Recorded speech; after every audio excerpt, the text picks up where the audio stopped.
So last month, Tyler spoke a ton about his past, about what he's planning on doing in the future, and really what's happening presently with him.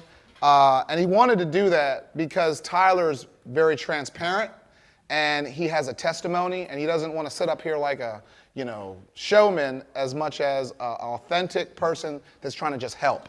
And so, but we didn't get to a lot of real estate and specifically actionable items that people can take away from the meetup and implement to hopefully increase their portfolio and maybe make some more money, right?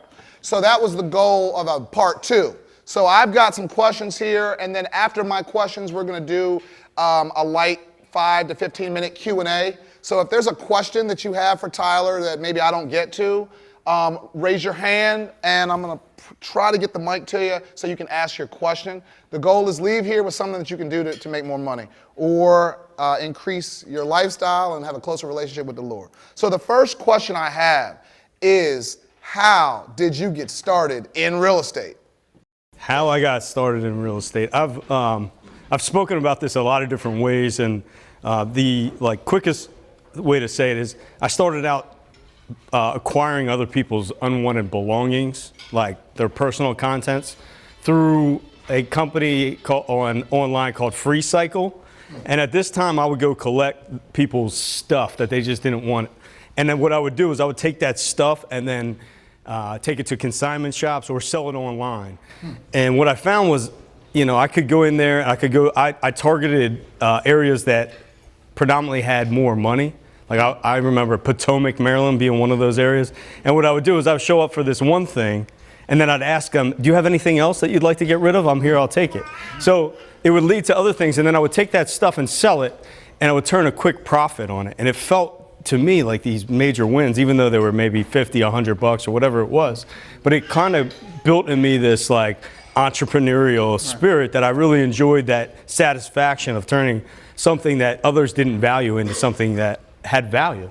And so it progressed from that to cars, and then from cars I found an opportunity. A friend of mine, Alex Colley, who's now in Florida, good friend of mine, I connected with him through ACN. Anybody know what ACN is? Multi-level. Yeah, multi-level marketing company. I love the business model of a multi-level marketing company and what they were doing. I didn't fall in love with the product, and it was hard for me to sell the product, but I loved the process. So I signed up in that, and then I met a couple other guys in there, and one guy was a mortgage broker, and it turned out I was qualified with my very little income at that time to buy up to $500,000, which it made no sense to me.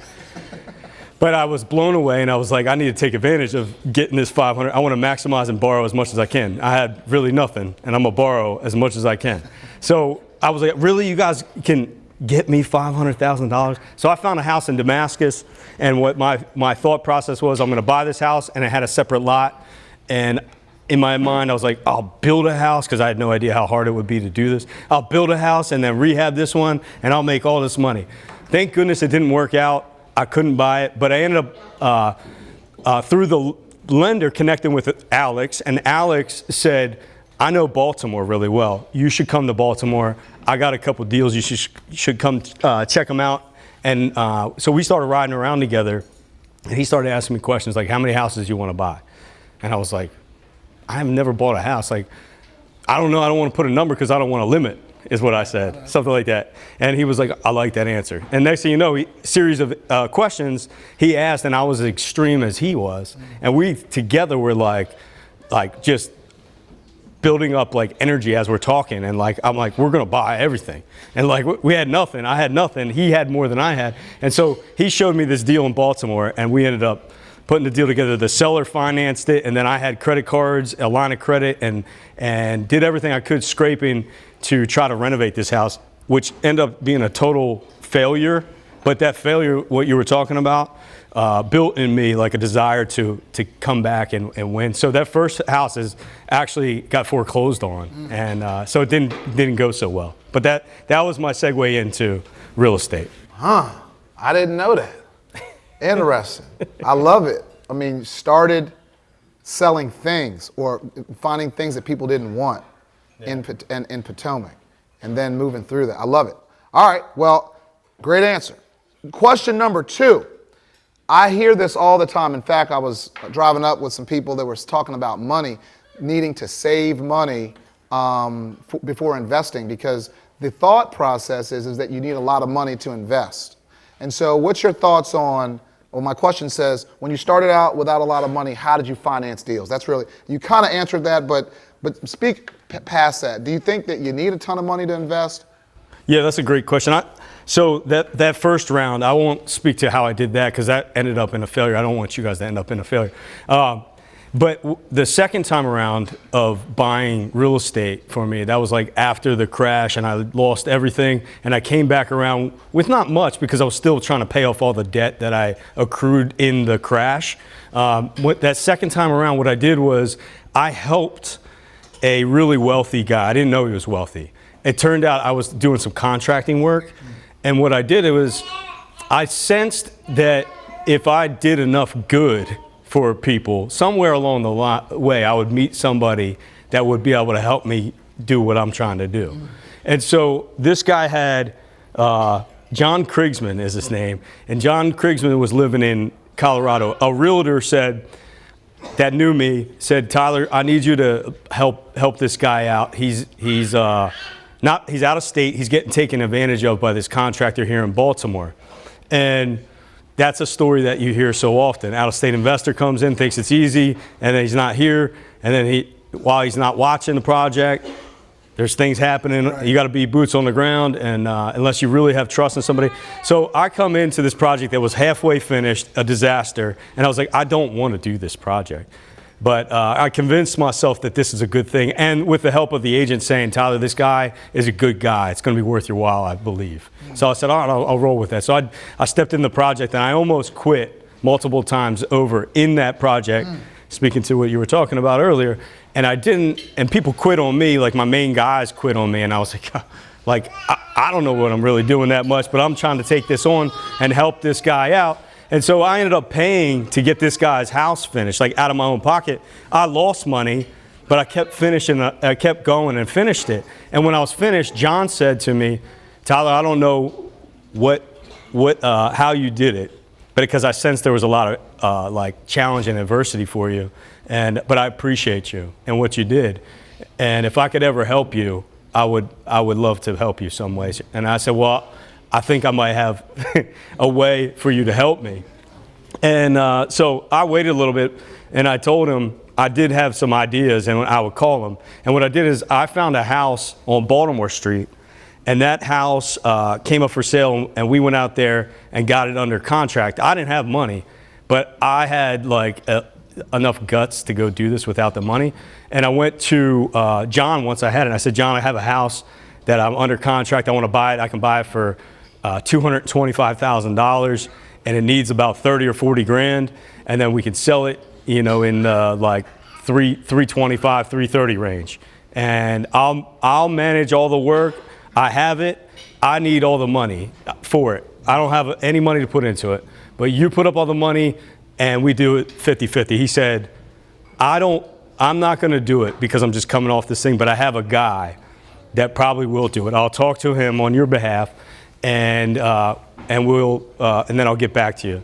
So he calls up Barry Marvin in New York, and Barry Marvin and him were childhood friends. They grew up together, and Barry calls me and says, I'm interested in what John talked about. You help John out, and if anybody helps my friend out, you're a friend of mine, and I'm down to go at this with you. So we look at it, and I show him the numbers. I give him a real basic spreadsheet, and he says, I'm going to do it with you, but I want 51%. I was like, I don't care. At this point, I've come off a major loss. I don't have an ego. I've been humbled. And so he put up all the money, and I managed all the work, and then we sold it. He paid me 49% of the profit. I think we made like $40,000 on this flip. Candace and I were actually in there together, scraping railings and doing work, trying to save money. Candace was scraping railings? Yeah. Actually, Candace was doing more of the work. She's quick to remind me of that. But that, we had to scrape by and do what we had to do. And I found this guy to put up all the money. And I did the sweat equity, and we did it again. It was a success for probably about 12 properties. And then at that point, I had enough money to go do it on my own. because I'd made an average 30 to 40,000 on these flips that over 2 years. And I learned a good bit in that process and was able to save enough money that I could go then borrow the money instead of have an equity partner. Great answer. You learn something every day. We were just talking about that, other OPM and relationships. So in terms of deal finding, I know that Shane gave a solid nugget about one of his strategies. I'm sure he has a full toolbox, but that was just one nugget. I know I've seen you on commercials. I've seen you on a billboard too. So, but is that the secret sauce, or is there any nuggets as it relates to finding deals? Yeah. So how do I find deals? Or did you before? I mean, any nuggets you can share? So when I started out, I was predominantly using real estate agents to help me find deals, and that was working on the volume that I was going at that time, and saying like 12 deals a year. But I'm like always wanting to push the envelope and do more. So good realtors could be a really good advocate, and the way that I would compensate them was they knew if they brought me the deal, then I would use them to sell it for me after I fixed it up. And I learned to try to hold their feet to the fire in that and say, what is this going to sell for? What are you going to sell it for? And if they can't answer that question, then they're probably, in my opinion, not the right guy or woman for a real estate investor. So I need you to be on my team and work with me, and you got to be able to commit to, if you do these things, then I can get you this in this market. Now, if it takes you 6 months, 8 months, 12 months to do the project, things can change over that time. But as of right now, today, and I know there's a lot of variables in that, but I want somebody that's going to say, this is what I'll sell it for. And that confidence in knowing what they know to do that. So I relied on realtors. And then as I started to do more, I put up a sign in my yard. I put up a sign that we buy houses, all that stuff. And sometimes that actually works. And then the other thing is just the relationships. Like coming here, I get deals from wholesalers. Right now it seems like tough to make money from wholesalers right now, buying deals, because just in the transition of where we are, but there still are good deals I get from wholesalers, reputable people that they know the numbers and they're like, they care about the relationship. If they don't really care about the relationship, you got to watch those type of wholesalers. A wholesaler that is like aware of what something is worth and isn't trying to figure out and count your dollars. Like the people that want to see you do well. One thing that what I really liked about Shane when we first started, when he would sell me houses, he would talk to me about how he would pray for my houses. And at that time, faith was not at all a consideration. But I noticed that when I got his properties, I made money. So I started answering his call very fast because his houses that he sold me made me money. And at that time, that was what was important to me. So I answered those calls. So good wholesalers are people that could source deals. And then you find your niche. My niche is TV. That's my best thing that I do. I've been at it for, 7, 8 years. And consistency is what I've done with that. And that pays off. At first, when I first started, I went real hard. Didn't know exactly, but you figure it out. Like, you don't know everything when you do it. It just takes time. You got to keep going at it consistently. So there's that. There's direct mail people use. I don't do that, but a lot of people have a ton of success with it. I know Aaron Alberti's has a method with that that's very nice. He gets him some hostile calls, but he also gets a lot of good opportunities in that. So those are just a few ways. Right, for sure. Seems to me like there's a lot of ways that you got to do something and stick with it and be consistent. Yeah, start somewhere and don't give up. Just keep going at it consistently, even if it doesn't work right away.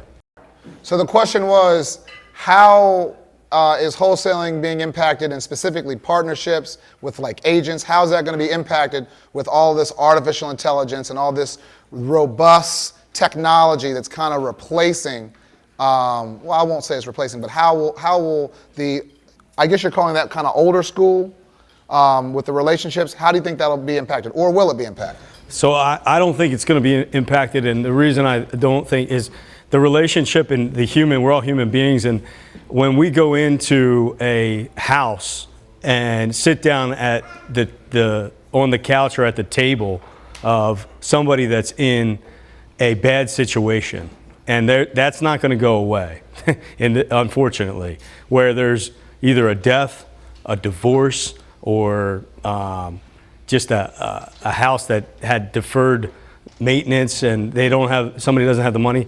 Those people don't want to oftentimes receive that text message from somebody that gets their name wrong or like says something that's off the wall because it's like disconnected. And I know when I get those texts from maybe some of you guys in here, I'm like, geez, like leave me alone. That's not my name. Or like, so like the human side of it is not going away. And if you work in that, and if you go in there, and what we're seeing is the folks that actually call us, they appreciate us listening to their stories and time and getting to know them. So I think that there's a portion of it that maybe is lost, but I don't really care about the portion that's lost. I'm going after the portion that I go after, and so I don't think that is going away.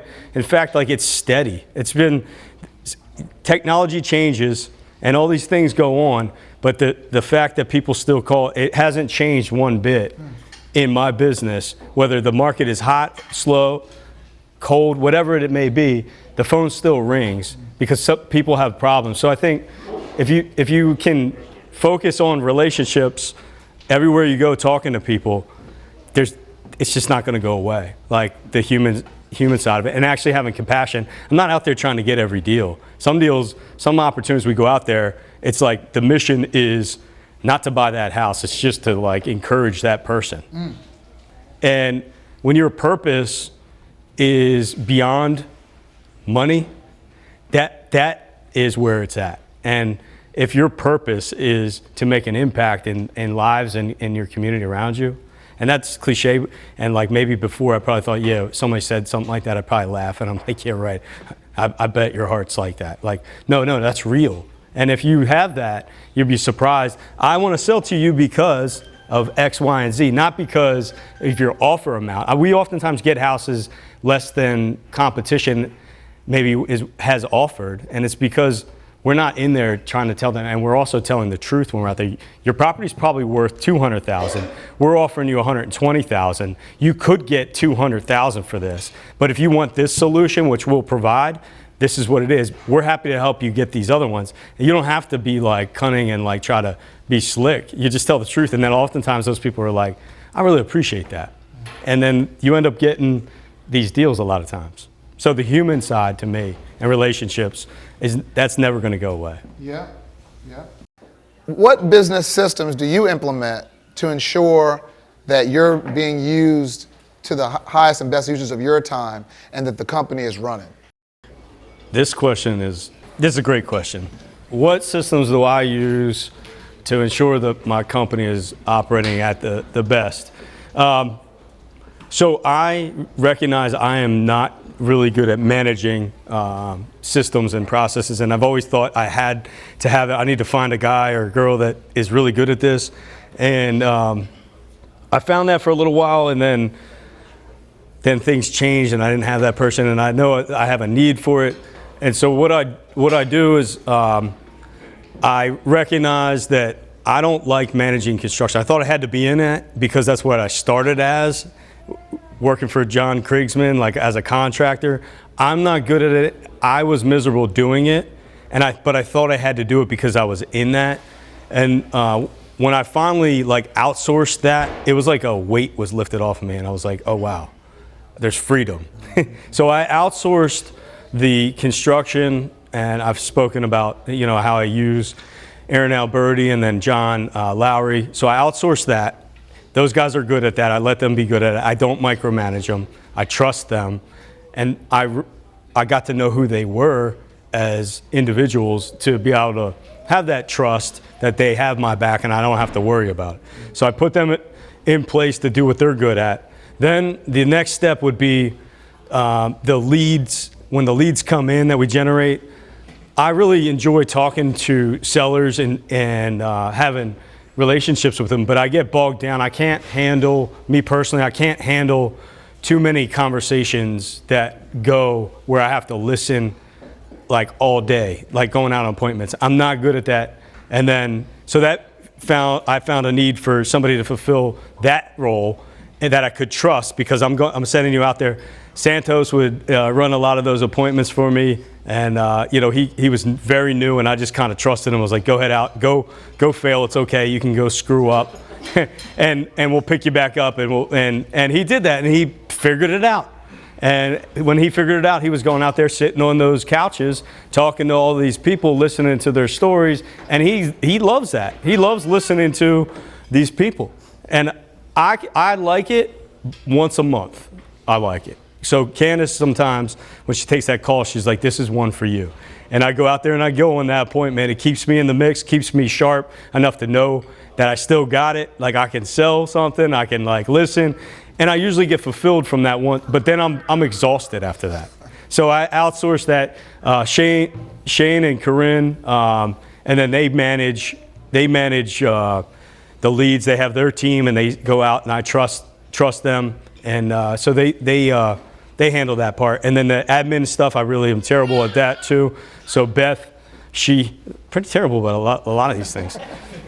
She handles that. And when I start to get bogged down into the weeds of admin stuff and things, I start getting aggravated, frustrated, and everybody else starts feeling that. So I have to make sure that I don't get into the weeds of administrative things. So I outsource all these things. So wait, you outsource the construction, right? You outsource the lead gen. You outsource the admin. What are you doing? No, I'm asking. No, that's a great question. So I have I start things. I'm a quick start guy that can get something off the ground really fast. And when you take these personality tests, I excel in like anything that is like this startup, and like anything after that is like nothing, negative. And like the start of things, I'm really good at like, we're gonna charge forward, we're gonna make this thing happen. And then I need to bring in the implementers and executors to do that. So I start things, and then I'm looking at things from a higher level. When I start seeing the wheels coming off on acquisitions, we're going a little too crazy here. We need to so I'm looking at, I need to see like the quick picture. You can't give me the details. I need the quick picture, and then I make decisions fast with that information. And so I'm involved in a lot of different things, and it keeps me going in what I'm passionate about, and these new exciting things. And so in doing all these different things, I need to be like filled up spiritually. And so I spend a lot of my time in the mornings, couple hours in it's not always been this way, but I spend that getting filled up by reading the Word, my Bible, and prayer and worship and things like that. And that kind of gives me the go for the day to prepare me to go out in just today's activities. So that's what I spend a lot of my time in. And then I'm led into these other opportunities, and I come to them from the right frame of mind, because I'm, in the morning, I'm getting that time right. So that's what I do. All right. So the 203K loan, I actually, for a good bit of time, had a relationship with a guy that was doing the 203 consulting, and he would send me the opportunity. I would do the contract work for those 203Ks. And they had at that time, I don't know if it's still this way, but there was a streamlined version, and that was like a dollar amount, 30 or 35,000, I think it was. Yeah, and those were pretty easy, because it was a threshold, and it could get done faster and more efficient. And then they had the ones that were more complex, like a major renovation, which would be above that. And so my experience with those is you have to have enough.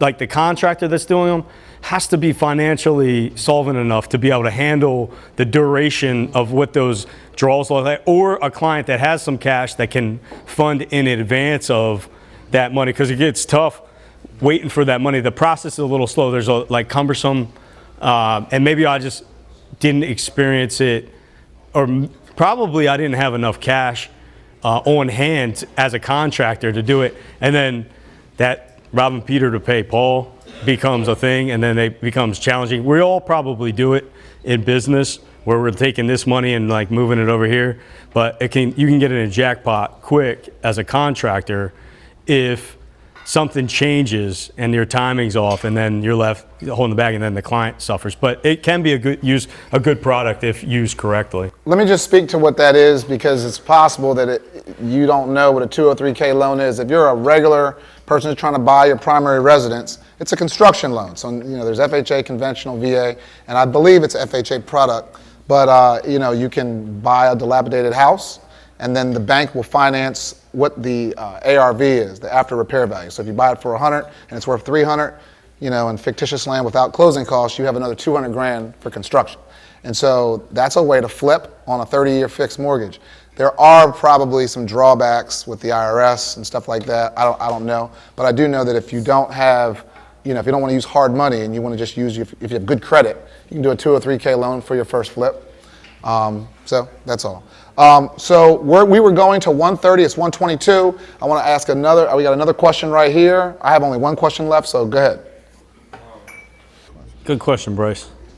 So what I do, maybe it's not right, but I want to take that money and get it working right away. So I'm like oftentimes rich and poor is what I feel like, because the money comes in and then it's flying out. And so I feel like it's in our business that I'm in of like flipping houses. I'm not just like a house flipper. Like people say, oh, you flip houses. No. I'm running a business where I have, a lot of houses in and out. And so I'm trying to turn these things faster and faster. You want a fast contractor, you want the money to get out there, deploy it faster. Because if you can turn it, the return on that investment, that initial investment, if you turn it in 3 months, then you can turn it 4 times a year, you can get a much better return on that same money. So that's how I look at it. I want to get the money out and back in as quickly as possible and mix that with long-term rental properties to offset some of that income that I'm making. So something that is, some people like it, some people don't. It's called a 1031 exchange. How many of you guys have done a 1031? So all that is when you sell a property, you don't take the cash, you use that money to purchase another property. You roll it over there, and it's based on the basis. So if you've refinanced, so it doesn't really matter. What is my point? 1031 is a solid way to take money from a property that you sell and roll it into a new asset and not pay capital gains. And I completely agree with Tyler. You like to have your money on the street, boy, unless the streets are evil. Because sometimes it's right to take the money and just wait, right? But most of the time we want to just have our money working. So I agree completely. Yep. If we have any other questions, or I'm going to ask my last question. I see you guys are getting chatty. Yeah. One last question in the back. Then we got 2? Okay, go ahead. You got it. So the question was, how did you exercise patience? Okay, exercise patience. You're talking about when things weren't going great? Like when you first started. How did you exercise patience? Oh man, great question. Figured, Cipriano, you would ask a good question like that, my man. First of all, Cipriano came out, met him the first time last month, and since then have grown connected as a brother and a friend, and we text each other almost every day. So this meetup, just things happen, and so I appreciate you and your friendship. I would say that I was not very patient, and I kept forcing things, and that led to a lot of heartache, but also taught me a lot of things. So I would like go out there, if nothing was happening, I would try to generate something. On slow days, I would go out and just try to talk to people, generate action, and I was impatient a lot. And I would, it would drive me. When there wasn't action, I was like, I need to create action. I need to go do something. Now I look at it a little differently, but at that time, I was going to go do something. If there was nothing happening, I was going to find a meetup. I was going to I'll go out in the street looking for a construction project to stop in and talk to people, look for business, that I could go find. I was driving around. Anywhere I could go to talk to people, I was looking for anybody to have a conversation with me so I could talk about what I was looking for. Yeah, I think that, the way to lose weight is to eat less and work out, right? And nobody likes that answer. No, but I think what I don't want y'all to miss is you gotta put on your calendar or say, I'm going to a function every month. You have to say that, because otherwise you won't. And I'm gonna tell you right now, I've met so many people here, and it's like business is happening. Like that's actually true. And I just stay in my office, and if I don't purposely get out, I'm just in my office. And so what he just said, he said, if things are slow, I'm getting out there. I mean, it's a very basic answer that is 100% true. It's 100% true, and I hope y'all didn't miss that. I would like to wrap it up with just thanking everybody for continuing to come out. And our mission and our purpose here is to encourage you in your faith. As you hear, we are different, and the expectation is that this is a different type of meetup. We are not ashamed to proclaim our faith, and we make that a mission, and we hope that nobody's ever offended. You shouldn't be offended. It's our faith, and we want to encourage you, and we want you to be blessed, and we want to live it out in action and not just in word. So if there's ever anything that doesn't seem like it's in line, call that out, in what we're doing. And like if it's self-absorbed, the three of us, Shane, Corey, and I, we pray before this event together. And it's a real blessing to grow together in doing that and praying for you that you would be blessed. And that is our heart's desire, is that we would align with what God has for us to do, and to ultimately bless you with whatever we can give, and not selfishly try to get up here and have a pedestal for ourselves. If anything, we want to be humbled and walk in that path and in that light, and that the peace of God would just be in your hearts. And so that's what we are about. Amen, brother. Yeah. So if anybody has any thoughts, and if anything that we said resonated with you, don't hesitate to come up and see Shane. He's over here. Garrett, he's over there. He's a missionary. I love him. He became a great friend and brother and mentor in so many ways.